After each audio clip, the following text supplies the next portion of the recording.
أعوذ بالله من الشيطان الرجيم بسم الله الرحمن الرحيم والصلاة والسلام على من لا نبي بعده سيدنا محمد وعلى أهله وأصحابه أجمعين السلام عليكم ورحمة الله تعالى وبركاته. Peace and blessings of Allah be upon all of us. It's another fantastic Friday evening. We give thanks to Almighty Allah for the peace, for the grace, for the mercy, for the favors, so many blessings that we have received when we didn't even ask for them, and so many more blessings we've received even when we didn't deserve them. We have to thank Allah for everything He has given to us. We also thank Him for things He has denied us, because we know at the end of it all, it's out of love that He has for us that He has done the best in our lives. As we thank Him, we ask Him for His forgiveness. May Allah pardon our mistakes. May He overlook our errors and continue to forgive us whenever we make mistakes. May Allah continue to be there for us, and may He continue to hear us when we call, and may He continue to catch us when we fall. And may Almighty Allah let His peace and blessing be upon the best of all mankind, Muhammad, and his household, and all believing men and women from now till the day of judgment. Our esteemed viewers and listeners, my name is Abdul Fattah Adeyemi. I welcome you to our program for tonight, Fundamentals of Islam, reaching you from NTA Abuja, NTA Channel 5 Abuja, the Unity Station. With me in the studio tonight, we have our guest, special one for that matter. We have Imam Teslim Akosile Esquire. Assalamu alaikum wa barakatuh. Wa alaikum assalam wa barakatuh. Yes, we are happy to have you here with us again tonight, and may Almighty Allah continue to support and sustain you in all that you do. Imam is one of the leading clergies in Abuja, based in Abuja, and Almighty Allah has put him in position of authority, position of leadership in one form or the other as a role model for the youth as far as Islam is concerned, and generally as far as nation building is concerned. That's why we are so blessed with his being with us tonight. Tonight we want to talk about disunity, dangers of disunity. It's quite wide, it is broad, but we know very well that it is very dangerous to be disunited. So let's look at the nitty-gritty now, especially practically. How do we foster unity and eschew disunity in our society, in our lives, and in our families, in all ways that we want to look at it? So let's break it down now as we discuss with Imam Teslim Akosile. Yes, Imam. Everybody knows, or am I assuming that everybody knows that disunity is dangerous? How bad is it to be disunited? Bismillah, alhamdulillah, wa salatu wassalamu ala man la nabiyya ba'da wa ba'd. Assalamu alaikum wa rahmatullahi wa barakatuh to viewers out there. Wa alaikum assalam wa rahmatullahi wa barakatuh. It's the simplest way I want to approach this is by looking at a Quranic verse in Surah Al-Anfal, verse 46, where Allah subhanahu wa ta'ala said, وَلَا تَنَزَعُوا فَتَفْشَلُوا وَتَذْهَبَ رِيحُكُمْ وَاصْبِرُوا إِنَّ اللَّهَ مَعَ الصَّابِرِينَ. In that verse, Allah subhanahu wa ta'ala said, وَلَا تَنَزَعُوا, do not argue. Do not haggle amongst yourself, or do not argue, or do not fight and disunite amongst yourself. And because if you do that, what happens? Fatefshalu, you lose courage, you lose ground. All the goodies you had as a group or as a people, you lose it. You fret it away, you wither it away. What else have a hukum? Then your strength, which was your unity, that brought the strength, will be gone. It will dissipate. It will be gone. Allahu Akbar. It's just like when you come home and you look at Nigeria as a country. Nigeria has all it takes to be a superpower in terms of human resources and natural resources. But when we have a disunited people with disunited thoughts, this wants to go this way, this does not believe in this is jealous of this hates this, and before you know it, our source of strength, which was unity, because when you unite, I have some peculiarities and some gifts. You have some peculiarities and your gift. So if we are to unite and we bring this together, we put this in a pool, it's going to make us strong. But by the time we break apart, every man goes with what he has. So just as you have strength, you have weaknesses. And the weaknesses will might overcome your strength. But by the time we come together, my own point of weakness might be the other person's point of strength. So it has a way of strengthening ourselves through our unity. And that is exactly what Almighty Allah subhanahu wa ta'ala is telling us in that verse, that wala tanaza'u, do not differ amongst yourself. Because if you do that, fatafshalu, you lose ground. Watazhaba rihukum, your strength is gone. Then Allah subhanahu wa ta'ala did not leave us at that. He still gave us a direction. Wasbiru in Allah ma'as-sabirin. But be patient, exercise patience. Because it takes patience to understand one another. Because if you do not understand one another, you continue to differ, you continue to fight. But by the time you exercise patience, okay, this behavior this person is putting up, this attitude this person is putting up, what is the cause?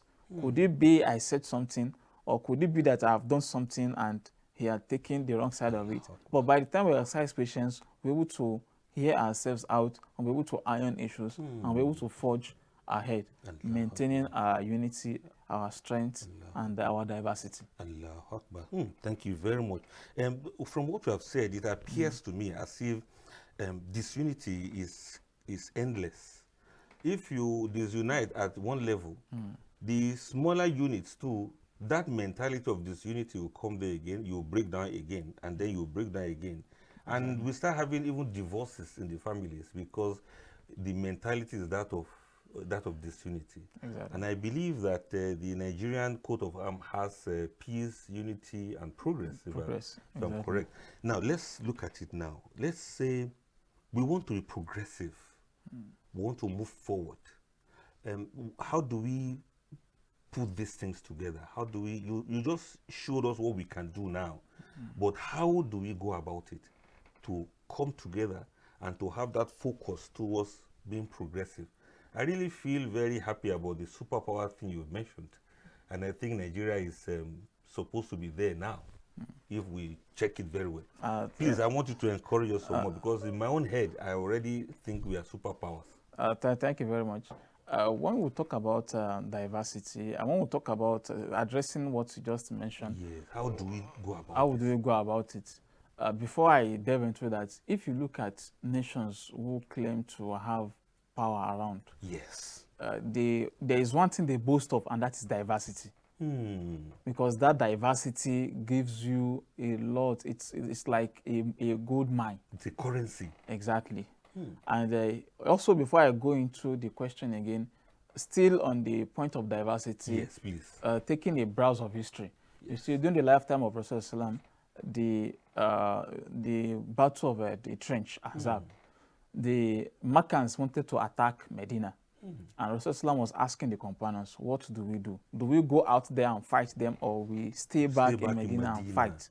The consensus or the overwhelming opinion was, let's stay back. Now, what remains is the strategy. So they were brainstorming. And then one of the companions of Rasulullah, who happens to be a Persian, because from day one, the companionship of Rasulullah was diverse. Okay, not only the Arabs, no. Quraysh, you have Romans. You have Romans as companions of Rasulullah. People from Rome. You have Persians. Yes, Suhaib was a Roman. You have Persians, and you have Abyssinians. Salman al-Farisi was a Persian. Yes. You had Abyssinians, that's Africans. That's Bilal. Then you have the Arabs. So you can see that there is diversity from day one. Allahu Akbar. So the companionship of Rasulullah was diverse from day one. And that diversity is strength. And while they were doing that, the Persian, Salman al-Farisi, said, Ya Rasulallah, where I come from, there is a practice we do, and that is we dig trench around our city. And it's also part of the war strategy. So Rasulullah he acknowledged his contribution, and he adopted the contribution of Salman al-Farisi, and then trench was dug around the Medina. By the time the Makkans came, they were surprised, because they've never seen such kind of war strategy. So you could see that. Beautiful. Then when you back to the modern era, when you look at the United States, even the United States Army talks about diversity. Allah Akbar. they boast about their diversity. I heard there are some Nigerians who are even US citizens. The NASA, so this diversity has a way of, you are aggregating a lot of resources, a lot of data, a lot of ideas that you are aggregating. So that is why it is important that we keep our unity as much as we have. Jealously. Our diversity is our point of strength. It shouldn't be our point of weakness. We should not tug at our diversity, but we should. Do you observe, this just occurred to me now, when you talk about diversity as a source of strength, do you know that some people think our diversities are only in the ways we dress? Some people think, okay, when you want to represent Nigeria, you put somebody dressed like this from this part of the country, another person dressed like that. I think it should be much more than that. We got different ideas, don't we? Yes, we do. We do. I think now back to where we vied off to espouse more on our diversity. We talk about there is this in a bit to leverage on our diversity. This point is important. We understand one another and we identify our difference, our diversity, and then we respect them. Identify and respect each other's diversification. And the way to do that is by dialogue. Let's talk more. Let's talk. I am from the South, and this is my culture, and this is my outlook on this issue. You are from the North. This is your culture, and this is your outlook on this issue. How can we merge this, our understanding together, such that it forms a unity, a united front and a strong point at that. Sheikh, we'll take a short break now, but before we go on short break, I want you to remember or remind us that we have what we call State Assembly or House of Rep, where all these things are. Those people are so united in the way they do things. Why aren't we bringing it down so that the rest of the masses too, so to speak, will behave the way those people behave in ensuring one single united nation? We'll discuss more about this, inshallah, after this short break.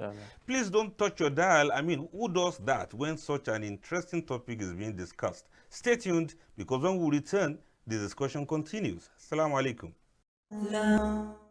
Thank you very much for not going away. We are still on to the program Fundamentals of Islam, reaching you from NTA Channel 5 Abuja, the Unity Station. We've been talking about the dangers of disunity, and our Imam here, Imam Teslim Akosile Esquire, has been discussing with us on how to foster that unity amongst ourselves. And let's take it from where we left it off. I was trying to observe that at some level, in the Nigerian system, we have this unity so enshrined, and regardless of where people came from, they are well represented. That's, they say, House of Rep.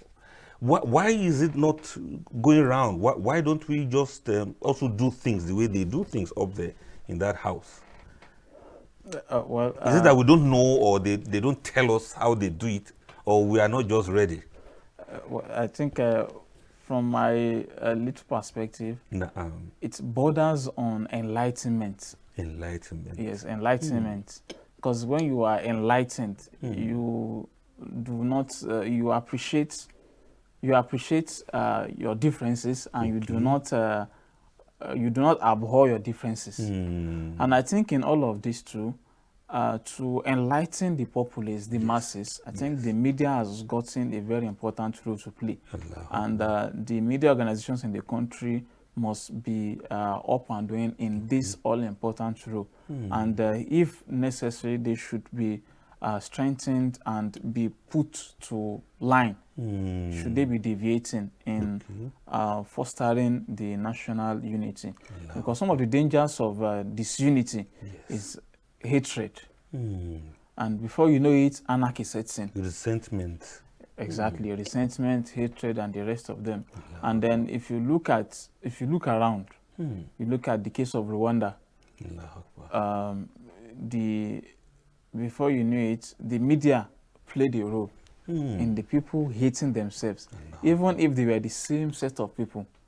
you call it the Hutu and the Tutsi. Yes. But they were the same set of people, but it was the colonial masters that went further to document some differences. Yeah, some minor points of their differences were documented, and it became something that before you knew it, got monstrous. It became monstrous. And the media organization then in Rwanda was tugging at the point of the fault lines. And before you know it, the whole society or the whole nation degenerated into chaos and anarchy. So that is those are the dangers in disunity, and the dangers in promoting disunity or giving media platforms to disuniting elements or individuals. So as a matter of fact, it's something we should look at. Moreover, where we have common goal, or where we have common interest, as they have it up there, you hardly find disunity. So it's all about identifying an interest that we share, and then there are ways of bridging, or there are ways of cementing these fault lines called these points of disunity, such as intertribal relationships, intertribal marriage, intertribal relationships, having trusting one another, brotherhood, communication, importantly, and then enlightenment. So all of this goes a long way to blur out these fault lines that might lead to disunity if they are not being addressed and taken care of by the leaders, by the religious entities, religious houses, religious leaders, by authorities in schools and the rest of them. Thank you very much. From what you just said, the last part of your statement, you refer to religious leaders. What can religious leaders do in this regard? I believe strongly that many people in Nigeria today would rather listen to their religious leaders, regardless of what side of the faith the person belongs. As an imam now, in the masjid, how do you go about it, and what would you advise other imams too when it comes to, fostering what you just discussed with us now? I think as religious leaders, the religious leaders tend to be the custodian of people's conscience, and whatever they say, people listen to them, and they take it as if it is revelation.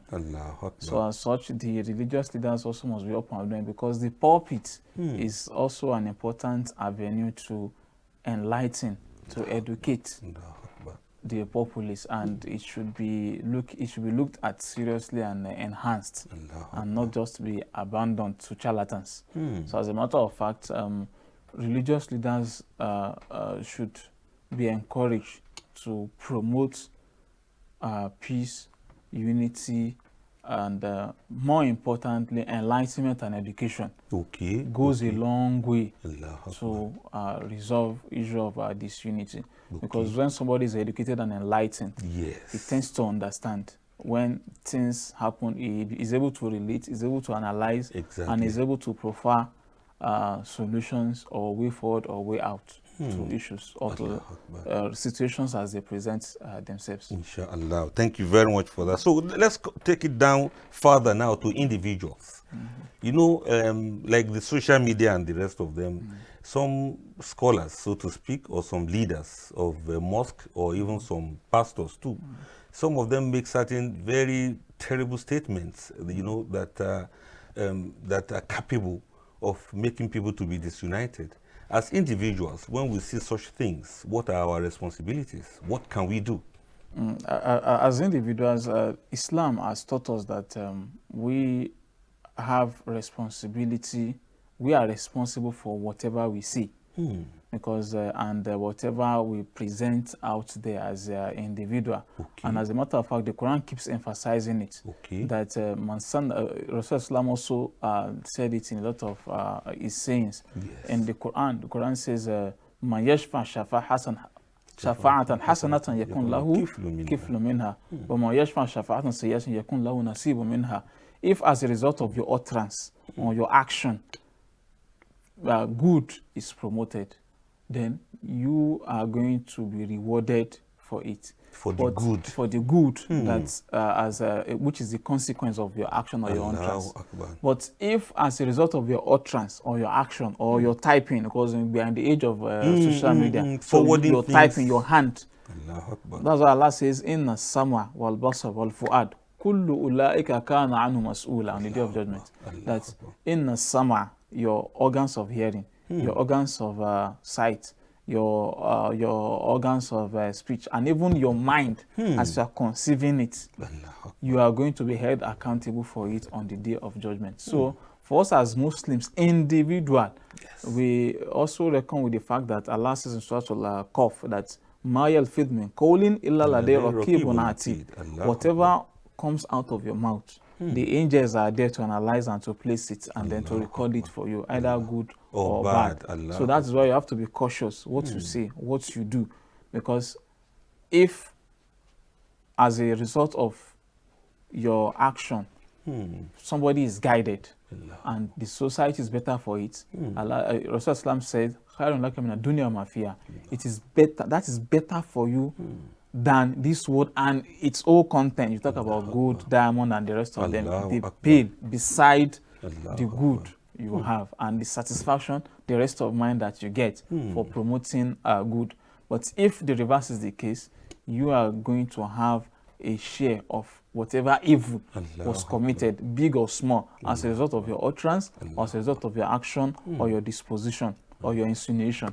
So that's why it's important for us as individual Muslims to always watch what we say, watch what we do, watch our mien, our disposition, our reactions, so that we put what is best forward and then we omit to do what is negative or injurious to our community or our society. So these are more what Islam teaches us as Muslims. Allah Akbar. Thank you very much. We are so blessed with your explanation.